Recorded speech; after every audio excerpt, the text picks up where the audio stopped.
Season 2 of Peacemaker gives its hero the powers of self-loathing and despair, but is all that really necessary? In Season 2, Peacemaker is a sad boy. He's throwing his life away on rainy day powder and orgies, searching for escape at the bottom of every bottle that got a brand partnership on the show. His friends are scattered, he's being ghosted by the woman he loves, even Eagly is being a jerk to him. I don't work for you, dude! Basically, the world thinks he's a pathetic, muscular joke. And on top of that, he's made permanent bedfellows with the guilt of killing, his own brother, his own dad, and decorated American hero Rick Flag Jr. He's been collecting mistakes and regrets his whole life, and they're starting to get the better of him. But lately I've been coming to terms with the trauma I had as a kid. Here we go. It's a dark arc for DC's most peaceful murderer. It's tragic, sometimes downright depressing, and maybe, just maybe, it's time to get over it, Chris. Okay, so a couple of people don't like you. So you decided to pull the trigger on the wrong people a few times in the name of peace. So what? It could be worse. You could have been raised by an assassin who never taught you how to speak. You could have been forgotten by the entire universe. Let's take a journey of catharsis on Chris's behalf and show him that, compared to most of DC's stable, he's actually doing okay.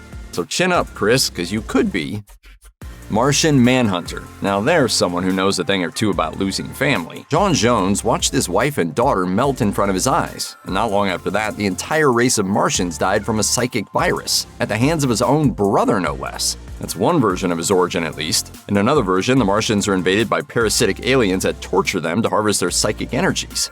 You can see the pattern. Regardless of how it happens, they're all dead. Not one brother, all of them. He was so grief-stricken that he briefly used his shape-shifting abilities to become his dead family, just to see them one last time.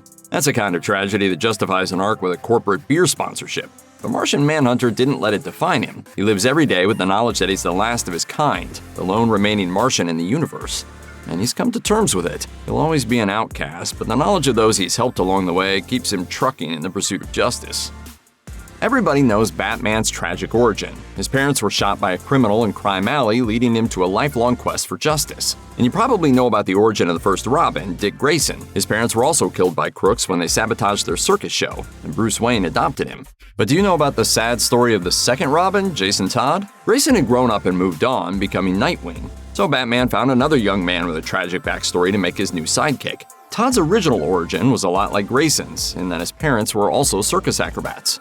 They got killed by Killer Croc. But things changed for Todd a whole lot after Crisis on Infinite Earths shoveled up the universe in 1985. After that, Todd was an orphan who was living on the street.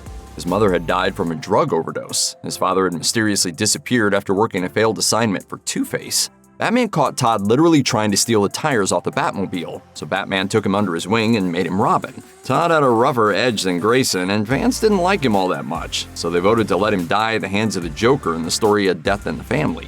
Nearly 20 years later, he was restored to life in the events of Infinite Crisis, and has been the very angry and bitter Red Hood ever since. Is that what you think this is about? That you let me die? I don't know what cloud your judgment worse, your guilt or your antiquated sense of morality. Like the Bat family, just about everyone in Superman's Kryptonian crew has tragedy in their history. Their planet exploded after all, but it's especially bad for Power Girl, who doesn't just lose a planet, but a whole universe. Supergirl is Kara Zor-El, right? Well, Power Girl is Kara Zor-El, spelled slightly differently, and she isn't from the main DC universe. She's from Earth 2, where the Golden Age Superman is from. The same as her cousin Cal, Power Girl was sent to Earth as Krypton was exploding, but her ship took a much longer time to arrive. Her so-called symbiote ship also included technology so that she could be raised by virtual versions of her parents and other Kryptonians. By the time she got to Earth, she had a lot more knowledge of Krypton than Cal did. It was a much tougher transition than it was for Superman. Things got extra complicated after Crisis on Infinite Earths, where Earth 2 technically ceased to exist. But then, during the events of Infinite Crisis where all those alternate Earths came back, the villain Psycho-Pirate nearly made Power Girl lose her mind by informing her that she was indeed from Earth 2, and one of its only survivors. So not only is she from a planet that died, but an entire universe that essentially did too. Superheroes aren't the only ones who get sad backstories. Supervillains can have tear-jerking origins too. Look no further than the man who broke Batman, Bane. There's a lot of pain beneath that masked, gruff exterior, and it's all his dad's fault. You merely adopted the dark. I was born in it, molded by it. Bane's father was Edmund Dorrance, aka King Snake, an English nobleman.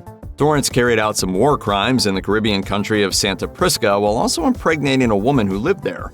King Snake escaped, leaving his newborn son to serve out his sentence, so Bane grew up in the Peña Dora prison. Though he learned multiple languages there and became highly proficient in combat, it was an extremely harsh place to grow up. He killed his first man at the age of 8. Bane carried around his only friend, a teddy bear he named Osito, with a knife inside to protect himself. Bane also had persistent nightmares involving a bat.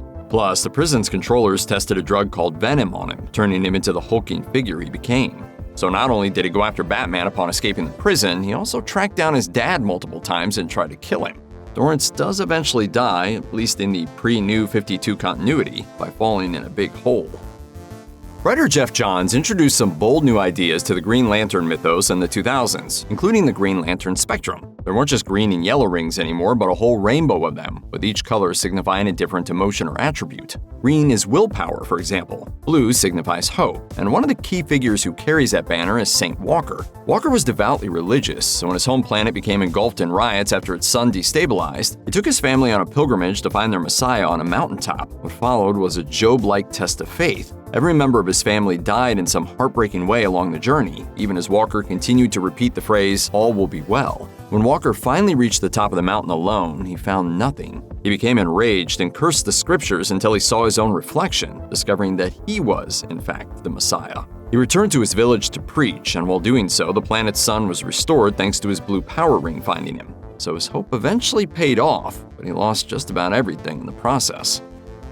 The Doom Patrol of the late 1980s and early 1990s is a team chock full of misfits and sad sacks. Take Robot Man, for example. He's the human brain of Cliff Steele in a robot body, and spends a whole lot of his time questioning whether he's even really alive. But the one with the saddest story has to be the character who is literally called Crazy Jane. She was abused by her father starting at the age of 5. The first time it happened, she was putting together a jigsaw puzzle, which would come to symbolize her fragmented psyche. Her original personality, Kay, receded and was replaced by another, Miranda. After an attempted assault in a church, her personality fragmented even more into 64 distinct personalities. When some invading aliens set off what is now known as the gene bomb, all 64 of those personalities got different superpowers. Among her personalities, one representing her father resides in a well inside her mental grid, depicted as a giant monster made of insects. It's hard to feel bad for Walter Kovacs, aka Rorschach exactly, given the way he is. I'm not locked in here with you. You're locked in here with me.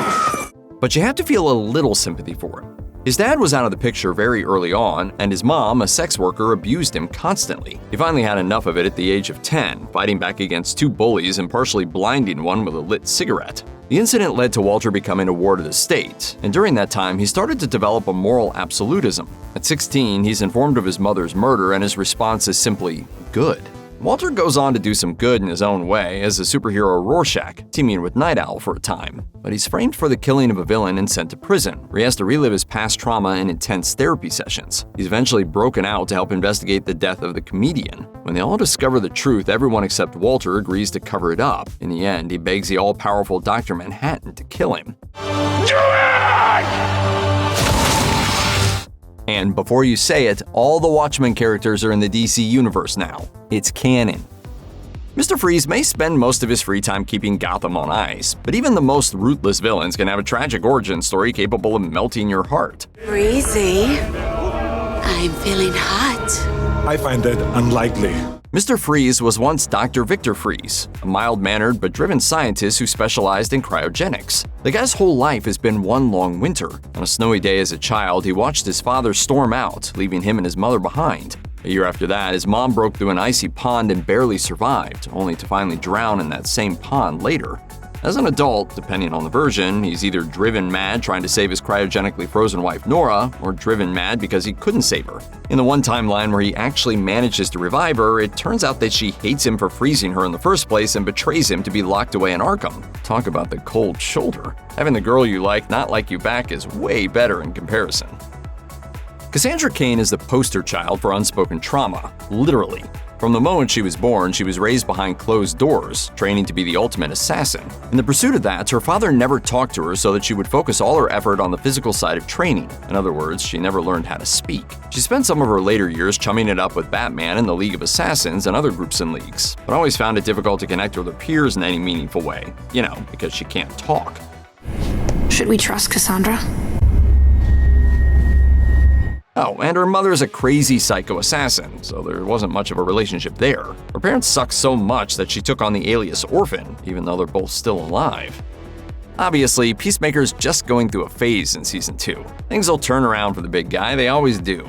But even if you're comparing rough patches, his little bouts of existential doubt are nothing compared to what Wally West went through. If you don't remember West, well, neither did anyone else in the universe for a while. During DC Universe Rebirth, Abracadabra used his powers to trap Wally inside the Speed Force. The entire world instantly forgot that he'd ever existed, which meant nobody missed him, nobody mourned his loss, and most importantly, nobody tried to rescue him. But through it all, Wally never gave up. For years, he tried to tear through the barriers of the Speed Force to reach out to the people he once knew, but one by one, they rejected him. Even after Barry Allen saved him from his prison outside of time, Wally had to go around and make people remember him. Look, if Wally West can spend a decade outside of memory and existence and come out on top, we're pretty sure Peacemaker can find a way to pull his shit together.